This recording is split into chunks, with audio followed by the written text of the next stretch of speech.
Renungan Rabu 16 Juli 2025. Ucapan syukur Yesus kepada Allah. Bacaan Injil dari Injil Matius bab 11 ayat 25 sampai 27.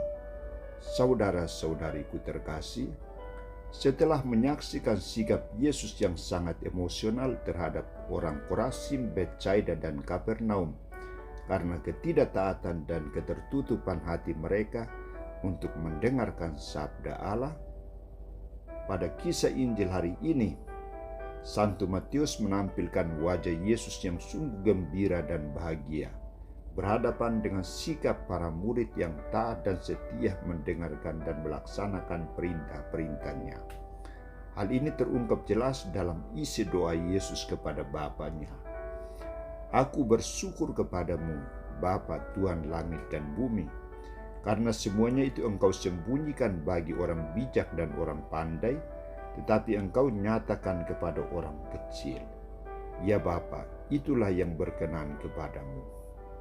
Saudara-saudariku terkasih, dari ungkapan doa ini, Yesus bersyukur kepada Bapa sebagai Tuhan pemilik langit dan bumi, yang memiliki kuasa atas langit dan bumi, kuasa untuk mengerti, memahami, mendengar, dan melaksanakan sabda Allah. Kuasa ini diberikan Allah kepada para murid-Nya yang tergolong orang yang sederhana, orang yang rendah hati dan sungguh berkenan di mata Tuhan. Semuanya ini terjadi bukan karena kehendak Yesus, kehendak Allah, tetapi karena rencana dan kehendak Allah dalam diri para murid-Nya.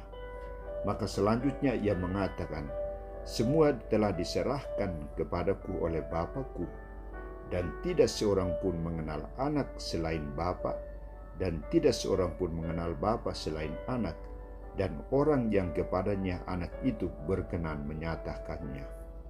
Saudara-saudariku terkasih, dalam doanya, Yesus juga menyinggung bagaimana ketidakberpihakan Allah kepada orang yang sombong, angkuh dan mengandalkan kekuatannya sendiri.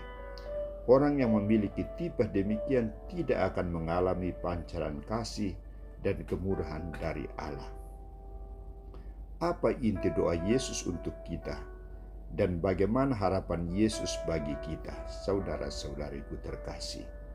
Yesus juga mendoakan kita. Ia juga akan bersyukur dan berterima kasih kepada Allah Bapanya, karena biarpun kita tidak melihat Dia secara langsung, tetapi kita percaya kepadanya. Kita membuka diri, membuka telinga untuk mendengarkan suaranya, dan membuka mata untuk melihat, merasakan perbuatan dan karya kasih-Nya, dan secara sungguh-sungguh percaya kepadanya, hidup sesuai dengan perintah-perintah-Nya.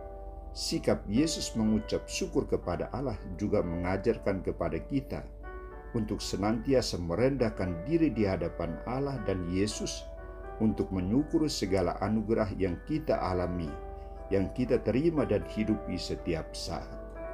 Kita juga harus bersyukur dan berterima kasih atas segala hidup dan karya kita, yang adalah bersumber dan berasal dari Allah sendiri. Ia menjadi pemilik kita. Kebaikannya menjadi sumber rahmat dan berkat bagi kita. Kebaikan dan kemampuannya memampukan kita, kuasanya memampukan kita untuk berbuat apa saja.